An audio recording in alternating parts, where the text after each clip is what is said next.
गुरुकुल परंपरा का पुनर्जागरण। लेखक डॉक्टर राधिका चंद्राकर। सहायक प्राध्यापिका, रावतपुरा सरकार विश्वविद्यालय, रायपुर।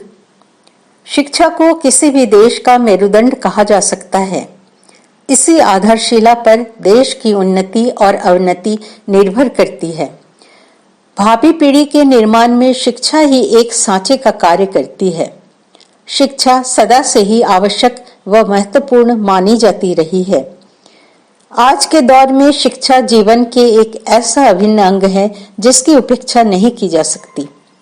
वर्तमान में शिक्षा प्रणाली के उद्देश्यों को तभी प्राप्त किया जा सकेगा जब शिक्षा के साथ विद्या का समावेश हो। आजकल स्कूल, कॉलेजों, विश्वविद्यालयों में केवल भौतिक जानकारियों जैसे गणित, भूगोल, इतिहास, भाषा विज्ञान, तकनीकी, औद्योगिक, रसायन आदि विषयों की ही शिक्षा दी जाती है। इन विषयों तक ही प्राध्यापक अपने कर्तव्य की इति समझ लेते हैं। परीक्षक प्रश्न पत्रों के लिखित उत्तर पुस्तिकाओं द्वारा यह जांच लेते हैं कि छात्र ने इन विषयों को किस सीमा तक याद किया है। इसी आधार पर उत्तीर्ण छात्रों को संबंधित पाठ्यक्रमों की उपाधि दे दी जाती है। यह उपाधि यह प्रकट करती है कि छात्र ने अमुक विषयों में अमुक श्रेणी प्राप्त कर लिया है। प्राचीन काल में इस प्रकार की भौतिक शिक्षा प्रणाली नहीं थी, वरन उस समय गुरु का कार्य शिष्य को भौतिक विषयों की शिक्षा देने के साथ साथ उनके व्यक्तित्व, जीवन के गुण, कर्म और स्वभाव का समुचित विकास करना भी था। इसीलिए गुरु का महत्व माता पिता के समान समझा जाता था। पहला जन्म माता पिता द्वारा और दूसरा जन्म गुरु द्वारा माना जाता था। तब द्विज द्विजन्मा बनते थे।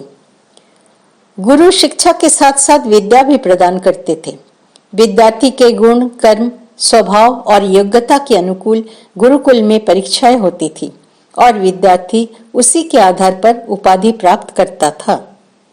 उपाधियां सामाजिक जीवन में प्रवेश के लिए आवश्यक समझी जाती थी। आज भौतिक शिक्षा का प्रचलन है, तब भी आज की डिग्रियां पेट भर रोटी दिलाने में समर्थ नहीं हो पा रही हैं और अपना भौतिक महत्व भी खो रही हैं। आज की स्कूल शिक्षा आवश्यक है पर पर्याप्त नहीं है। आज की शिक्षा को जब उस वैदिक युग की शिक्षा से मिलाते हैं तो इसी परिणाम पर दृष्टि जाती है कि वर्तमान शिक्षा अधूरी है। माना कि उस वैदिक युग में और इस आधुनिक युग में अंतर है। परिस्थितियां बदली हैं, न वैसे विद्यार्थी हैं न शिक्षा, किंतु जो भी प्राप्त है उसमें भी शिक्षा का स्तर ऊंचा उठाकर शिक्षा का आदर्श व लक्ष्य प्राप्त किया जा सकता है। वस्तुतः शिक्षा का उद्देश्य यह होना चाहिए कि अध्ययन पूर्ण करने के उपरांत विद्यार्थी सब ओर अपने लिए द्वार खुले देखे। विद्यार्थी को ये अनुभव न हो कि सरकारी नौकरी न मिले तो उसका भाग फूट गए। प्रतिभा को शिक्षा के समतुल्य ही समझा जा सकता है। शिक्षा से प्रतिभा निखरती है। दोनों के सहयोग से विद्यार्थी दक्षता के साथ जीवन में आगे बढ़ पाता है।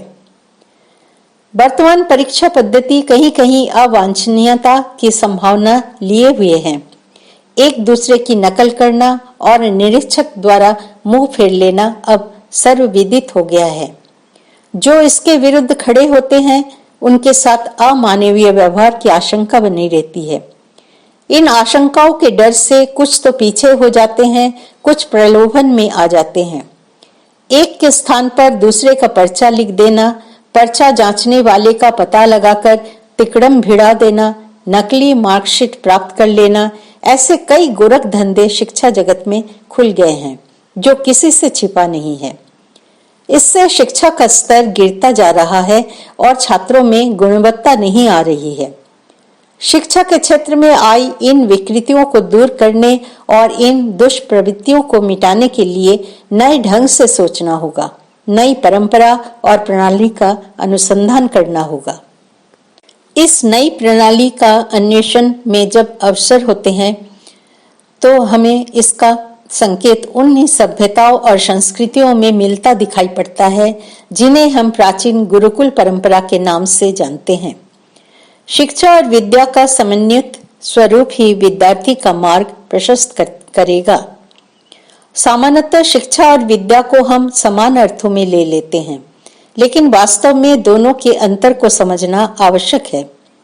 शिक्षा वो है जो भौतिक आवश्यकता में सहायता करती है। यह भी कह सकते हैं कि जानकारी पाना ही शिक्षा है।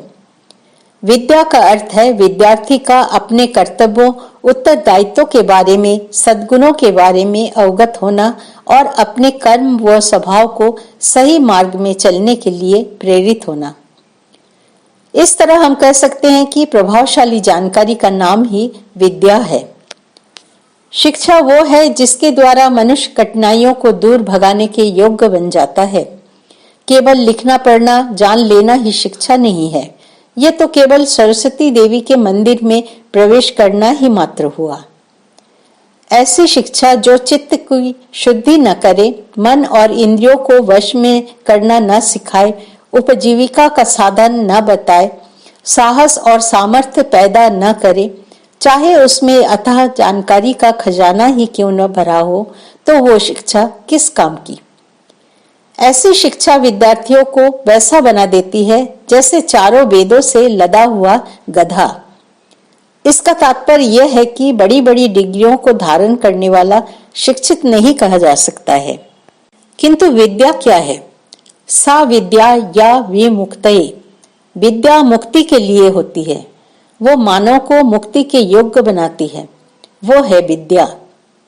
विद्या के साथ चलने वाली शिक्षा से विद्यार्थी अपने अंतरंग जीवन को भली भांति समझते हुए समाज हित, राष्ट्र हित में अपनी भूमिका निभाने में अग्रणी रहेगा। यह शिक्षा और विद्या का समावेश तभी संभव हो पाएगा जब आधुनिक विश्वविद्यालय में प्राचीन कालीन गुरु परंपराओं को पुनर्जीवित किया जाएगा। विश्वविद्यालयों की शिक्षा में इस तरह की क्रांति की आवश्यकता है, जहां विद्यार्थियों की पढ़ाई से लेकर उनकी दिनचर्या, उनके विचार करने की शैली से लेकर बौद्धिक व्यवस्था, बौद्धिक ज्ञान के अभिवर्धन की संभावना रहे। अतएव शिक्षा के सर्वांगीण विकास के मूल तत्वों को विकसित करना नितांत आवश्यक है। आधुनिक गुरुकुल के निर्माण में अभिभावकों, विश्वविद्यालय प्रशासनों को यदि थोड़ा खर्च उठाना भी पड़े तो यह शायद प्राप्त होने वाले परिणामों की तुलना में कम ही खर्च साबित होंगे। इस तरह विद्यार्थी से समाज, समाज से राष्ट्र का नवनिर्माण होता चला जाएगा। विश्वविद्यालयों का वास्तविक कार्य विद्यार्थियों में ऐसी शिक्षा को संचालित करना है जो विद्यार्थी की आजीविका में लाभकारी हो, साथ ही एक सशक्त व प्रबुद्ध नागरिक बनाने का पथ प्रशस्त करे। विश्वविद्यालय को अपने पाठ्यक्रम में ऐसे शास्त्रों, ग्रंथों, गीता, उपनिषद, रामायण, महाभारत, धर्म, संस्कृति, संस्कृत, दर्शन आदि विषयों का समावेश करना चाहिए, जिससे विद्यार्थी भौतिक संपदाओं की प्राप्ति के साथ साथ व्यवहारिक और संस्कारवान नागरिक बने। विश्वविद्यालय के प्राध्यापकों, आचार्यों को गुरुकुल परंपरा के आचरण, पाठ्यक्रम, व्यवस्था से अवगत कराया जाए। गुरुकुल परंपरा के महान आचार्यों के व्यक्तित्व से परिचित कराया जाए, ताकि वे भी उन संस्कारों से स्वयं संस्कारित होकर विद्यार्थियों में वे संस्कार देने में सहायता कर सके। विद्यार्थियों के सुसंस्कार और सफलता के मार्ग का निर्देशन कर उनके जीवन में सुख और शांति का मार्ग प्रशस्त कर सके। वो समय दूर नहीं जब प्राचीन ऋषि प्रणाली का पुनः उदय होगा और माँ भारती की आर्य संतान ऋषि पद्धति से जीवन को सच्चा जीवन बनाने वाले गुरुकुल की शिक्षा प्राप्त करेंगे। जय श्री राम कृष्ण। श्री राम।